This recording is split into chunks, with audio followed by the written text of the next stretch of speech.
ഓണസദ്യയുടെ അഞ്ചാമത്തെ ഡിഷാണ് നമ്മളിപ്പോൾ കാണിക്കുന്നത്. കോവയ്ക്കയും ബീൻസും ചേർന്നിട്ടുള്ള നല്ലൊരു തോരൻ. അതിന് വേണ്ടുന്ന എന്താണെന്ന് നമുക്ക് നോക്കാം. ഇൻഗ്രീഡിയൻസ്: തേങ്ങ, മഞ്ഞൾപ്പൊടി, മുളക് പൊടി, ചെറിയ ജീരകം, കരിയേപ്പില. ഇത്രയും കൂടി നമ്മളൊരു മിക്സിയിൽ ഇടുക. മിക്സിയിലിട്ട് നല്ലതുപോലെ ഒന്ന് തുരുതുരുപ്പായിട്ട് അടിക്കണം. അടിച്ച് വരുമ്പം തുരുതുരുപ്പായിട്ടാണ് അടിക്കുന്നത്.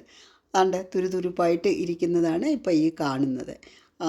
അപ്പോൾ അതിലെല്ലാം ചേർന്നിട്ടുള്ള നല്ല മണവും ഗുണവും എല്ലാം ഉണ്ടാവും. ചട്ടി വയ്ക്കുക ഗ്യാസിൽ.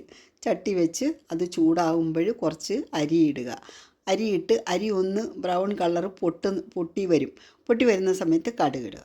കടുകും പൊട്ടി കഴിയുമ്പോൾ കുറച്ച് എണ്ണ ആവശ്യത്തിനുള്ള 2 സ്പൂണോ 3 സ്പൂണോ എണ്ണ ഒഴിക്കുക.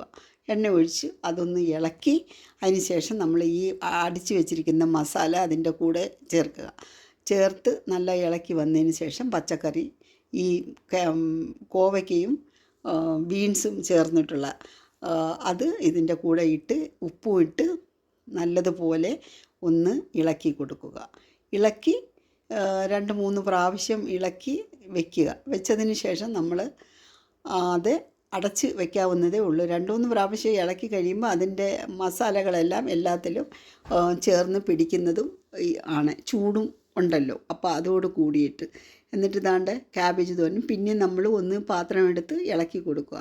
ഇളക്കിയതിന് ശേഷം ഉപ്പും ഒക്കെ ഉണ്ടോ എന്ന് നമ്മൾ നോക്കിക്കോണം ഇടയ്ക്ക്. പിന്നെ ഇടയ്ക്ക് നമ്മൾ നോക്കി കരിയേപ്പിലയൊക്കെ ഇട്ട് ഒന്ന് അടച്ച് വെച്ച് അതിനുശേഷം നമുക്ക് അത് ഇറക്കി നമുക്കൊരു പാത്രത്തിലേക്ക് മാറ്റാവുന്നതാണ്.